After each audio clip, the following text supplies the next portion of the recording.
Tingnan nito guys. So, ngayon guys, bubuksan natin guys itong relo na in-order ko.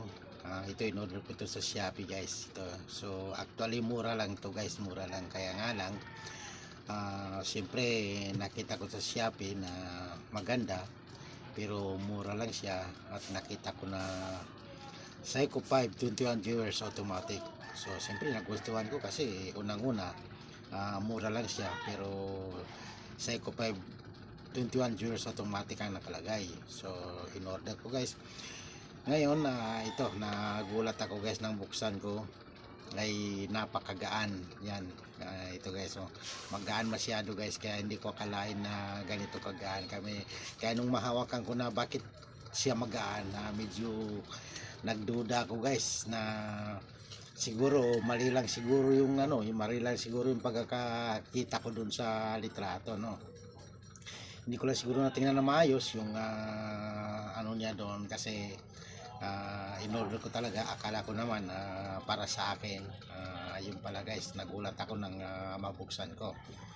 So ito bubuksan natin guys para makita nyo guys yung pinakagulat ko dito. Ito maayos naman actually guys, okay naman guys kasi relo naman talaga yung dumating, kaya lang medyo nagulat lang talaga ako dahil hindi ko naman nakalain na ganito lang pala ito kaliit guys. Hindi ko akalain na maliit pala, para sa pambabae pala. Mali lang siguro. Hindi ko naman sinisisi sa Shopee kasi lagi naman ako nag-order sa Shopee. Siguro ako lang siguro ang mali dito. Kasi ito, ang gaan-gaan ng pagkaka-plastic niya. Kung sa plastic pa lang guys, mapapansin mo na talaga na magaan. Kaya nga lang, hindi ko akalain na ganito siya. So, ito, napakaliit guys. Pang babae pala guys, pang babae pala yung na-order ko. So, tamang-tama pala ito sa asawa ko guys. Ito, so, isusukat-sukat ko dito sa kamay ko guys. Sinusukat ko sa kamay ko. Bagay, okay lang naman. Kahit na maliit siya, bagay rin naman sa akin. At least may relo, no?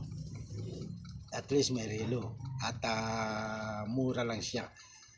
Kaya nga lang nakalagay Seiko 5 21 joules automatic. Pero mali pala ako